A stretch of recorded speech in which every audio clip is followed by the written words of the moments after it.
नमस्कार, HBC news में आप सभी का स्वागत है। आइए देखते हैं आज के समाचार। हरिश्चंद्र पीजी कॉलेज में गुरुवार को छात्रसंघ चुनाव के लिए मतदान सुबह 8 बजे से लेकर दोपहर 1 बजे तक चला। इस चुनाव में 8,112 मतदाताओं को अपना प्रतिनिधि चुनने का मौका मिला। विज्ञान प्रतिनिधि पद पर भानु प्रताप व शिक्षा प्रतिनिधि पद पर शेषनाथ यादव पहले ही निर्विरोध निर्वाचित हो चुके हैं। ऐसे में छात्र संघ के अध्यक्ष, उपाध्यक्ष, महामंत्री, पुस्तकालय मंत्री समेत 2 संकाय प्रतिनिधियों के 12 प्रत्याशियों के भाग्य का फैसला गुरुवार की देर शाम तक हो जाएगा। परिणाम घोषित होते ही विजय प्रत्याशियों को तत्काल शपथ ग्रहण भी कराया जाएगा। अध्यक्ष पद पर आयुष्मान यादव व हर्षिता गुप्ता, उपाध्यक्ष पद पर अमन यादव व प्रतीक कुमार कन्नौजिया, महामंत्री पद पर नीति कुमार यादव व विपुल सेठ व पुस्तकालय मंत्री पर मनोज कुमार यादव व शक्ति साहनी का मुकाबला है। सभी पदों पर 2-2 प्रत्याशी होने के कारण छात्र संघ के चारों पदों पर कड़ा मुकाबला है। कॉलेज परिसर में व बाहर सुरक्षा के कड़े बंदोबस्त किए गए थे।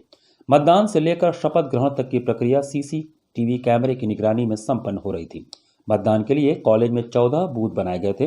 प्रत्येक बूथ पर सभी प्रत्याशियों के एक प्रतिनिधि तैनात थे। इस बीच कॉलेज परिसर के बाहर सड़क पर प्रत्याशियों के समर्थक जमकर नारेबाजी करते नजर आए।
अपनी विभिन्न मांगों को लेकर रेलवे कर्मचारियों ने कैंट रेलवे स्टेशन के पास जबरदस्त विरोध प्रदर्शन किया। गुरुवार को 12 बजे दिन से रनिंग कर्मचारियों को बक्से के स्थान पर ट्रॉली बैग दिए जाने के विरोध में एनी रेलवे मजदूर यूनियन द्वारा जोरदार विरोध प्रदर्शन हुआ। इस अवसर पर रनिंग कर्मचारियों को संबोधित करते हुए मंडल संगठन राणा राकेश रंजन ने कहा कि रनिंग कर्मचारियों को जबरन ट्रॉली बैग आवंटित करने की साजिश चल रही है, जिससे कर्मचारियों को काफ़ी समस्याओं का सामना करना पड़ेगा। जैसे ड्यूटी पर जाते समय उनके अपने सामान, 2 जोड़ी कपड़े, स्लीपर्स, टिफिन में एक टाइम का खाना, फल, ठंडे में जैकेट, स्वेटर, बरसात में रेनकोट, इतना सामान एक बैग में नहीं आने के कारण कर्मचारी पहले से ही 2 बैग लेके जाता है। उसमें कर्मचारी ट्रॉली बैग कैसे ले जाएगा? कर्मचारियों के बक्से में टूल किट रहता है जो कि काफ़ी वजनी होता है। ये सारा सामान अगर ट्रॉली बैग में रखा जाए तो अगर कभी सीढ़ी पर चढ़ के या लाइन पार करके ड्राइवर एवं गार्ड को जाना हो तो इस हालात में वह कैसे जाएगा? अतः यूनियन एवं कर्मचारियों का कहना है कि बक्से को लागू नहीं किया जाए। धरने में प्रमुख रूप से मंडल अध्यक्ष एनबी सिंह, रनिंग पदाधिकारी टीपी राय, पुष्पेंद्र कुमार, धर्मेंद्र राय, संजय कुमार, एचएन हाशमी, देव प्रकाश इत्यादि लोगों ने संबोधित किया। आज ऑल इंडिया रेलवे फेडरेशन और एनी रेलवे मजदूर यूनियन के तत्वाधान में समस्त एनी रेलवे पे हर बड़े मुख्यालयों पे ये कार्यक्रम चल रहा है। इस कार्यक्रम का मूल उद्देश्य रेल कर्मचारियों के साथ, उनके अस्मिता के साथ जो छेड़छाड़ की जा रही है। अभी विगत दिनों रेल प्रशासन का एक फरमान आया कि जो भी हमारे लोको रनिंग स्टाफ हैं, गार्ड हैं, उनका बक्सा, टूल बॉक्स ख़त्म करने की योजना हो रही है। उसके जगह पे रेल प्रशासन हमको एक ट्रॉली बैग देने की बात कर रही है। मैं रेल प्रशासन को बताना चाहता हूं, भारत सरकार को यह बताना चाहता हूं कि टूल बॉक्स, बक्से जो हमारा है, ये हमारे जीवन मरण का इसमें प्रश्न है। हमारा सेफ्टी इक्विपमेंट इस बक्से में रखा जाता है। इसमें कई तरह के विभिन्न प्रकार के सेफ्टी इक्विपमेंट्स रहते हैं। उसके बाद हमारा अपना भी कुछ एसेसरीज का जो सामान होता है, जो दैनिक दिनचर्या की वस्तुएं होती है, कपड़ा, जूते, चप्पल, टॉर्च इत्यादि तमाम सामानें हम उसमें रखे रहते हैं। उसमें नहीं। और उसके बाद उसको ले करके हम लोग जब गाड़ी से उतरते हैं तो रनिंग रूम जाना पड़ता है। कई रनिंग रूम ऐसे हैं जहाँ पे 8-8, 10-10 लाइनें पार करके हमको जाना पड़ता है। तो क्या भारत सरकार रेल कर्मचारियों से, लोको पायलट से, गार्ड से अब वो कूली का काम करवाना चाहती है? और एक और तो भारत सरकार कहती है कि हम रोजगार का सृजन कर रहे हैं। पहले हमारे रेल कर्मचारी लोग बक्सा पोर्टर के रूप में काम करते थे, आए दिन उन्होंने बक्सा पोर्टर का पद खत्म कर दिया। उसके बाद प्राइवेट एजेंसी को दे करके बक्सा ढोवाने का काम हो रहा है। उस बक्से से भी बहुत सारे लोगों का जीविकोपार्जन का साधन चल रहा है। तो ये बक्सा हमको किसी भी कीमत पे बहाल रखना है। भारत सरकार से हम ये मांग करते हैं कि हम ट्रॉली बैग किसी भी कीमत पे एक्सेप्ट नहीं करेंगे और जो हमारा बक्सा है इसको लेकर के चलने का काम करेंगे। आपकी मांग पूरी नहीं हुई तो क्या करेंगे? अगर मेरी मांग पूरी नहीं हुई तो ऑल इंडिया रेल फेडरेशन के निर्देशानुसार जो भी निर्देश होगा एनी रेल मजदूर यूनियन का, ऑल इंडिया रेल फेडरेशन का, उसके लिए हम लोग किसी भी हद तक जा सकते हैं। अगर जरूरत पड़ी तो भारतीय रेल का चक्का जाम करने से भी हम चूकने वाले नहीं हैं। एक और कोरोना काल में हमारे तमाम लोगों के साथी अपनी जान को जोखिम में डाल करके रेल को चलाने का काम किया और लाखों यात्रियों को अपने गंतव्य स्थान पर पहुंचाने का काम किया। लेकिन दूसरी ओर इस कोरोना के आड़ में हमारे साथ किया क्या गया? हमारे डीए फ्रीज कर दिए गए, हमारे ओवर टाइम बंद कर दिए गए, हमारा एनडीए बंद कर दिया गया। ये हमको किसी कीमत पे बर्दाश्त नहीं है। एक और वो कोरोना के लिए कोरोना वॉरियर घोषित करते हैं। वैसा कोरोना वॉरियर्स किस बात का भाई, जब हमारी जो सुविधा है, जो मिलने वाली जो प्रदेश सुविधाएं हैं, उससे आप हमको वंचित करने जा रहे हैं। ये हमको कतई बर्दाश्त नहीं है। इसके लिए हमारे रेलवे कर्मचारी जिस भी हद तक जाना होगा हम लोग जाने के लिए तैयार हैं। ट्रॉली बैग नहीं चलेगा, एमपीएससी स्कीम समाप्त करो, पुराने पेंशन बहाल करो, एमपीएससी स्कीम समाप्त करो। अभी तो आई है,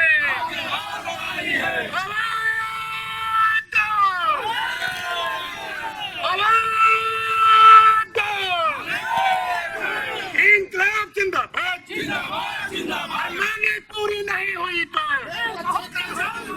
मजदूर यूनियन जिंदाबाद, हमारी एकता जिंदाबाद। हम अपनी मांगे लेकर रहेंगे,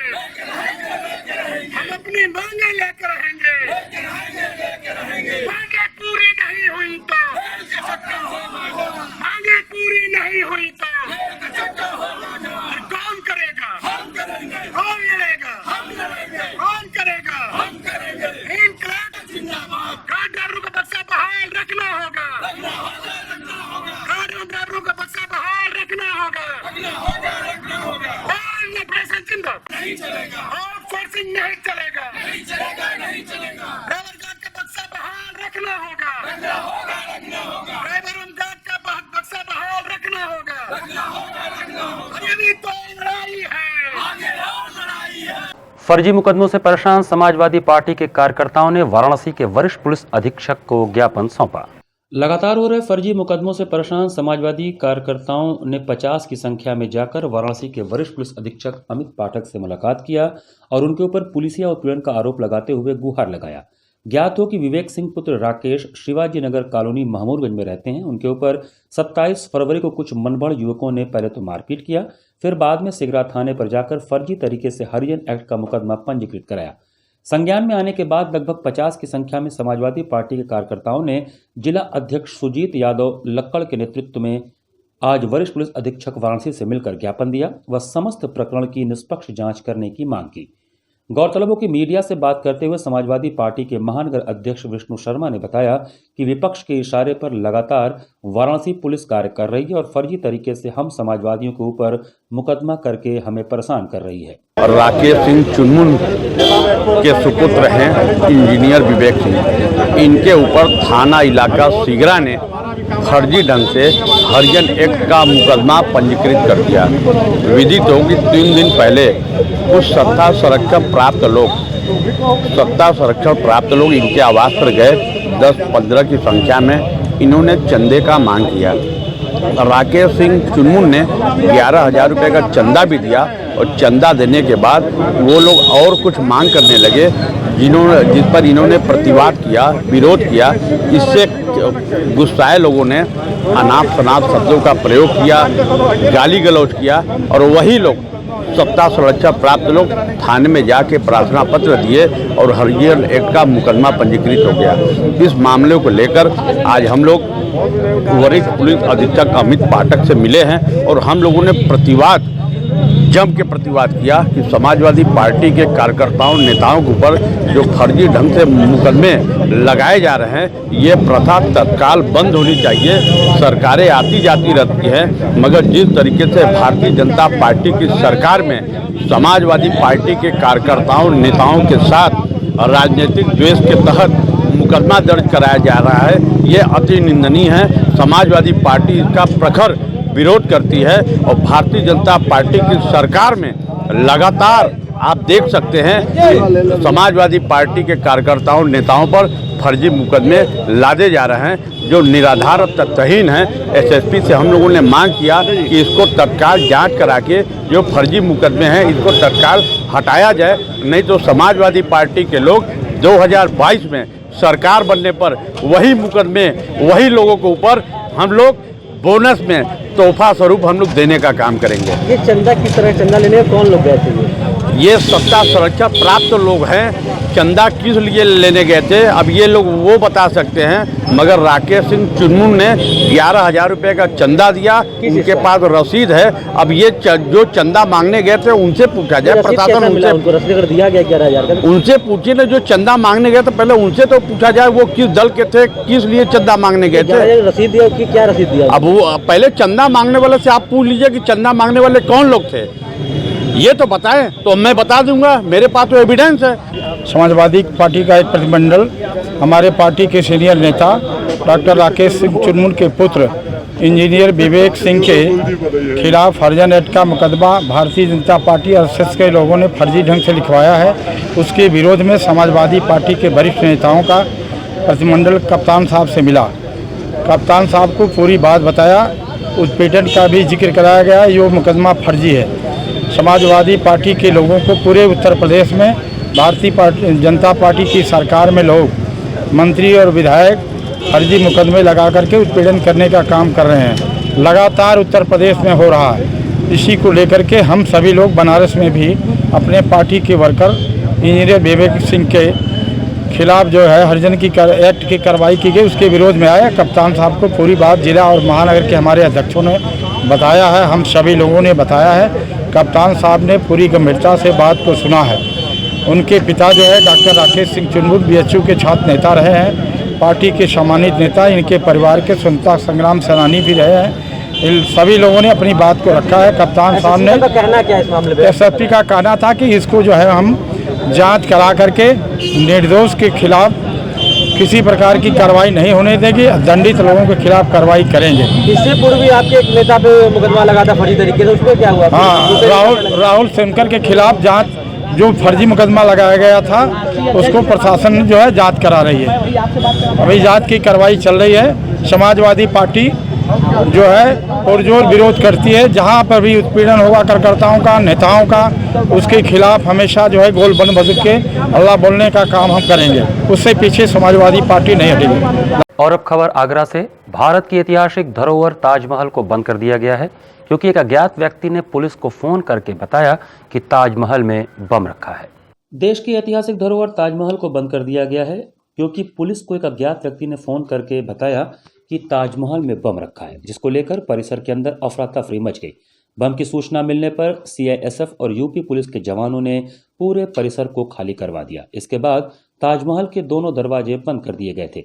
फिलहाल पुलिस इस मामले की जांच कर रही है। आगरा रेंज के आईजी ए सतीश गणेशन ने बताया कि किसी अज्ञात व्यक्ति ने फोन करके यह सूचना दी कि ताजमहल में बम ब्लास्ट होगा। सूचना मिलने पर बम निरोधक दस्ते की टीम ने सघनता से पूरे ताजमहल परिसर की जांच की और अब तक इस तरह की कोई वस्तु मिलने की जानकारी नहीं मिली। जिस व्यक्ति ने सूचना दी थी उसको ट्रेस करने के लिए रेंज में कई टीमें सक्रिय हो गई हैं। ये सूचना फर्जी है, इसलिए घबराने की कोई जरूरत नहीं है। आज प्रातः यूपी 112 के द्वारा ये सूचना मिली, किसी अज्ञात व्यक्ति ने कॉल करके ये बताया कि जो जनपद आगरा का विश्व प्रसिद्ध ताजमहल है उसमें बॉम्ब ब्लास्ट होगा। और इस सूचना पे तत्काल जो हमारा स्टैंडर्ड ऑपरेटिंग प्रोसीजर है, BDA स्क्वाड और अन्य जो हमारी टीमें हैं बम निरोधक दस्ते की, वह उस परिसर का सघनता से उनके द्वारा तलाशी अभियान चलाया गया। अभी तक कोई इस प्रकार की वस्तु की मिलने की कोई जानकारी हमारी फील्ड की यूनिटों ने नहीं दिया है। जिस व्यक्ति ने ये सूचना दी थी कंट्रोल रूम को, उस व्यक्ति को ट्रेस करने के लिए भी रेंज में कई सारी हमारी जो टीमें हैं वो सक्रिय हो चुकी हैं। शीघ्र ही उस व्यक्ति को हम लोग ट्रेस कर लेंगे। और मेरा आपके माध्यम से, आपके चैनल के माध्यम से सभी जो श्रोता इसे देख रहे हैं उनको मैं आश्वस्त करना चाहता हूं कि 99% ये एक होएक्स कॉल है, यानी कि एक फर्जी सूचना है। लेकिन चूंकि एक ड्रिल है, उस ड्रिल का हम लोग फॉलो कर रहे हैं और जो मुझे CISF के ऑफिसर्स ने इनपुट दिया है उसके मुताबिक अगले आधे घंटे या 1 घंटे के भीतर पुनः इस परिसर को टूरिस्ट के लिए खोल दिया जाएगा। इसमें किसी प्रकार की पैनिक करने की कोई आवश्यकता नहीं है। और अब खबर प्रयागराज से। STF प्रयागराज यूनिट के हाथ बड़ी कामयाबी लगी है। माफिया मुन्ना बजरंगी और दिलीप मिश्रा गैंग के 2 शार्प शूटरों को STF प्रयागराज ने मुठभेड़ में मार गिराया। STF से मुठभेड़ में ढेर हुए दोनों बदमाश भदोई जनपद के रहने वाले थे, जिसमें वकील पांडे उर्फ राजू पांडे उर्फ राजू के ऊपर 50,000 रुपए का इनाम था। तो वहीं अमजद उर्फ अंगद उर्फ पिंटू भी खूंखार अपराधी था। उसके ऊपर भी 2 दर्जन से अधिक संगीन मुकदमे दर्ज थे। दोनों शार्प शूटर पहले माफिया मुन्ना बजरंगी के लिए काम करते थे, लेकिन मुन्ना बजरंगी की हत्या के बाद दोनों शूटर फतेहगढ़ जेल में बंद माफिया दिलीप मिश्रा की गैंग से जुड़कर काम करने लगे। मुठभेड़ में ढेर दोनों बदमाशों का लंबा आपराधिक इतिहास है। भदोई में दोनों की हिस्ट्री शीट भी खोली गई है। काफी समय से दोनों बदमाश हत्या और रंगदारी को अंजाम दे रहे थे। वर्ष 2013 में वाराणसी के डिप्टी जेलर अनिल कुमार त्यागी की दिन दहाड़े हुई हत्या का भी दोनों पर ही आरोप है। बताया जाता है कि माफिया मुख्तार अंसारी और मुन्ना बजरंगी के इशारे पर दोनों ने मिलकर हत्या की वारदात को अंजाम दिया था। STF प्रयागराज यूनिट के CEO नवेंदु सिंह ने बताया कि दोनों अपराधियों का लंबा आपराधिक इतिहास है। STF को जानकारी मिली थी कि दोनों प्रयागराज में किसी बड़ी घटना को अंजाम देने की फिराक में हैं। तभी सूचना मिली कि दोनों बदमाश प्रयागराज के नैनी अरेल इलाके में हैं। इसी दौरान STF की टीम ने छापेमारी शुरू की। तभी दोनों ने STF टीम को देखते ही फायर झोंक दिया, जिसमें STF की तरफ से जवाबी कार्रवाई में दोनों बदमाशों को गोली लगी और दोनों को घायलावस्था में अस्पताल लाया गया, जहां डॉक्टरों ने दोनों को मृत घोषित कर दिया। दोनों के कब्जे से 9mm की पिस्टल और 30 जिंदा कारतूस भी बरामद हुए हैं। इसके अलावा एक बाइक भी मौके से बरामद हुई है। ये 2 बदमाश थे। ये नैनी थाना क्षेत्र के अरेल के बगल में सोमेश्वरनाथ मंदिर से अरेल एरिया में जो कछार की तरफ रास्ता जा रही है, वहीं हम लोग सोमेश्वरनाथ मंदिर तिराहे पर चेकिंग लगाए हुए थे। सूचना थी कि ये बदमाश आने वाले हैं, लेकिन ये कछार की तरफ भागे। पीछा किया गया तो वहाँ दोनों तरफ फायरिंग होने लगी। उधर से जवाबी फायरिंग हुई, पकड़ने का प्रयास किया गया, गोली लगी, दोनों घायल हो गए। फिर लेकर अस्पताल आए हम लोग यहाँ, लेकिन यहाँ मृत घोषित कर दिए गए। जो मरे हुए बदमाश है उसका नाम है वकील पांडे उर्फ राजू पांडे, फादर नेम में सहस्त्रराम पांडे, और जनपद भदोही का रहने वाला है। इस पर 50,000 का रिवार्ड था जनपद प्रयागराज से। और दूसरा है ये अमजद उर्फ पिंटू, फादर नेम है हफीजुल्ला, और ये भी रहने वाला भदोही का ही है। ये बेसिकली मुन्ना बजरंगी और मुख्तार अंसारी गैंग के शूटर थे ये। लेकिन मुन्ना बजरंगी की मौत के बाद ये यहाँ इलाहाबाद में दिलीप मिश्रा के टच में आ गए थे और दिलीप मिश्रा के लिए काम करते थे सब। क्या इन्होंने कोई धमकी वगैरह भी किसी को दी थी या किसी को मारने आए थे यहाँ? किसी डिप्टी जेलर का नाम आ रहा था कि हाँ, रांची के रांची में जो होटरवार जेल है, वहाँ के किसी जेल अधिकारी या कर्मचारी किसी की हत्या की सुपारी लिए हुए थे।